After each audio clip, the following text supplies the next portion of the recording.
Hello dears, welcome to Life Motive. ഞാനിന്ന് വന്നിട്ടുള്ളത് പുതിയൊരു ടോപ്പിക്കുമായിട്ടാണ്. Change the life. നമ്മുടെ ജീവിതത്തിൽ എന്തെല്ലാം മാറ്റങ്ങൾ കൊണ്ടുവരാം. നമ്മൾ ലൈഫിൽ മാറ്റങ്ങൾ കൊണ്ടുവരുന്ന സമയത്ത് ഒറ്റയടിക്ക് ചെയ്യരുത്. അത് നമ്മെ തളർത്തുകയേ ഉള്ളൂ.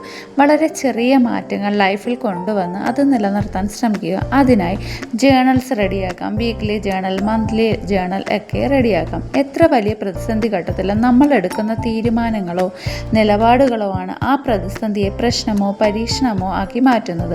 വിജയിച്ചാൽ ആ പരീക്ഷണം നമ്മൾ വിജയിച്ചു, അല്ലെങ്കിൽ തരണം ചെയ്തു, അതുവഴി നമ്മൾ സ്ട്രോങ് ആവുന്നു. പരാജയപ്പെട്ടാൽ അതൊരു പ്രശ്നമായി ലൈഫിൽ തുടരും. നമ്മൾ തളരും. നല്ല മാനസികാവസ്ഥയും നല്ല ചുറ്റുപാടും ഉണ്ടാകുന്നത് വഴി നല്ല തീരുമാനങ്ങൾ എടുക്കാൻ നമുക്ക് സാധിക്കുന്നു. അതിലൂടെ ജീവിതത്തിൽ മാറ്റങ്ങൾ സംഭവിക്കുന്നു. നിങ്ങൾ എവിടെയാണെങ്കിലും നിങ്ങൾക്ക് കഴിയുന്നത് ചെയ്യുക. നിങ്ങൾക്ക് ഉള്ളത് കൊണ്ട്. വിജയം പോലെ ഒന്നും വിജയിക്കില്ല. വലിയ സ്വപ്നം കാണുന്നവർ ചെറിയ ചെറിയ കാര്യങ്ങളിൽ നിന്ന് തുടങ്ങുക. നിങ്ങളുടെ ലൈഫിൽ മാറ്റങ്ങൾ വരുത്തേണ്ടത് എന്തിലൊക്കെയാണെന്ന് ലിസ്റ്റ് തയ്യാറാക്കുക. അതിനുശേഷം ഓരോന്നായി അച്ചീവ് ചെയ്തെടുക്കുക. ഓരോ ചെറിയ കാര്യങ്ങളും അച്ചീവ് ചെയ്ത ശേഷം ഞാനത് നേടിയിരിക്കുന്നുവെന്ന് താങ്ക്ഫുൾനെസ് ഉണ്ടായിരിക്കുക. ചെറിയ ചെറിയ വിഷയങ്ങളിൽ സന്തോഷിക്കുക. അതുവഴി വലിയ വലിയ വിജയങ്ങളിലേക്ക് എത്തിച്ചേരാൻ സാധിക്കുന്നു. ഞാൻ ബഹുമാനിക്കപ്പെടാൻ ആഗ്രഹിക്കുന്നു എന്നാണ് നിങ്ങളുടെ ആഗ്രഹമെങ്കിൽ സക്സസ് നേടിയെടുക്കുക. നാം നമ്മുടെ ഇഷ്ടങ്ങളുമായി മുന്നോട്ട് തന്നെ പോകുക.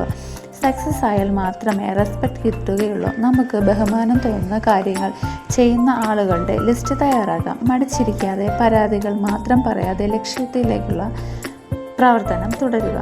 നിങ്ങൾക്ക് ലൈഫിൽ എന്തെങ്കിലുമൊക്കെ ചെയ്യണമെങ്കിൽ കംഫർട്ട് സോണിൽ നിന്ന് പുറത്തിറങ്ങുക. നമ്മുടെ ജീവിതത്തിൽ ഒരു സാക്രിഫൈസും ചെയ്യാതെ നമുക്ക് ഒരു കാര്യവും നേടാനാവില്ല. വിജയിച്ച വ്യക്തികൾക്ക് പിന്നിൽ സാക്രിഫൈസിൻ്റെ കഥകൾ ഉണ്ടാകാം. സുഖം പുരോഗതിയുടെ ശത്രുവാണ്. ഡെയിലി ചെറിയ ചെറിയ കാര്യങ്ങൾ ചെയ്യുക. ഒരു ഗോൾ പ്ലാൻ ചെയ്ത ശേഷം അത് അച്ചീവ് ചെയ്യാനുള്ള കാര്യങ്ങൾ ചെയ്തു തുടങ്ങുക. തീർച്ചയായും ഞാൻ എൻ്റെ ലക്ഷ്യത്തിലെത്തും, അതിനുവേണ്ടി പരിശ്രമിക്കും എന്ന് ചിന്തിക്കുക. അപ്പോൾ ഇന്നത്തെ വീഡിയോ ഇത്രയേ ഉള്ളൂ.